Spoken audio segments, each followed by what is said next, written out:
আমি নাই আমরা তিনজন আছে, আমরা কাজ করতাম, আমাদের টাকা দেয়নি, শুধু বলছে ঠিক আছে পেয়ে যাবি, টেনশন নেই। আরে তোদের কাছে দিলে খরচা হয়ে যাবে, আমার কাছে রাখা মানে ব্যাংকে রাখা। কিরকম কথা দেখেন, বলছে আমার কাছে রাখা মানে ব্যাংকে রাখা, ও তো খরচা করে ফেলবি, ব্যাংকে রাখা আছে আমার কাছে পরে দিয়ে দেবো। এই করে করে ভাইজান টাকা তো দিল না। লাস্টে যখন গেলাম সামান্য কিছু দিয়ে বলছে সব ক্লিয়ার হয়ে গেছে, সব কমপ্লিট। ওই নানু কই?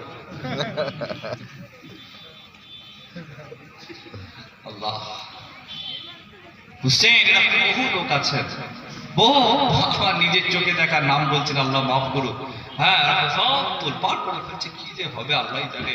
এমনি কি আর খোদার গজব বাড়ছে আমাদের উপরে, সব তোল পার, কিচ্ছু মানে না।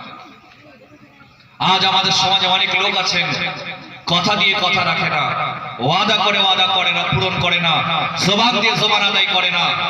অথচ হাদিস শরীফে রাসূল কারীম বলেছেন, লা ঈমানা লিমান আমানাতাল্লাহু লা দীনা লিমান লাহাদালাহু, লা ঈমানা লিমান আমানাতাল্লাহু, যা ঈমানা লিমান আমানাতাল্লাহু, যারা আমানতের খেয়ানত করে, আমানত ঠিকমতো আদায় করে না, হুজুর বলেন তাদের ঈমান নাই।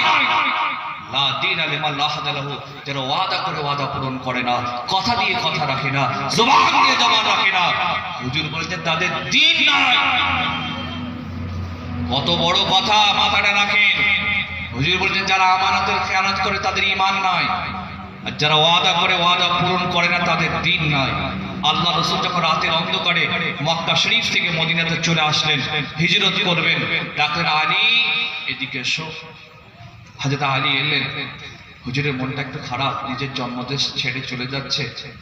হযরত আলীকে বললেন, আলী মক্কার মানুষ আমাকে নবী বলে মানলো না, রাসূল বলে মানলো না, পয়গম্বর বলে মানলো না, কিন্তু তারা আমাকে আল আমিন বলে বিশ্বাস করেছে। সুবহানাল্লাহ, জানা আছে না? না, ওরা আমাকে আল আমিন বলে মেনে আমার কাছে টাকা পয়সা স্বর্ণ ইত্যাদি ইত্যাদি রেখে গেছে।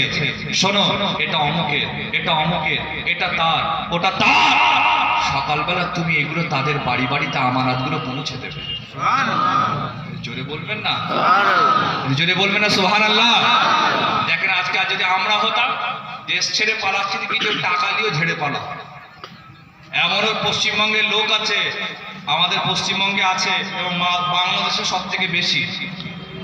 বিদেশে কাজে যাবে, Saudi Arab, Qatar, London, America, Canada, Kuwait, Europe কান্ট্রিতে কাজে যাবে, যাবার আগে একটা জমি দুজনকে বিক্রি করেছে। কজনকে?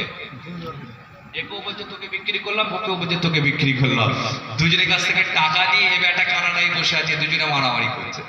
হ্যাঁ, কেস কাচারি করে কি অবস্থা, ফাটাফাটি অবস্থা দুজনে। ও বেটা কানাডায় বসে আছে।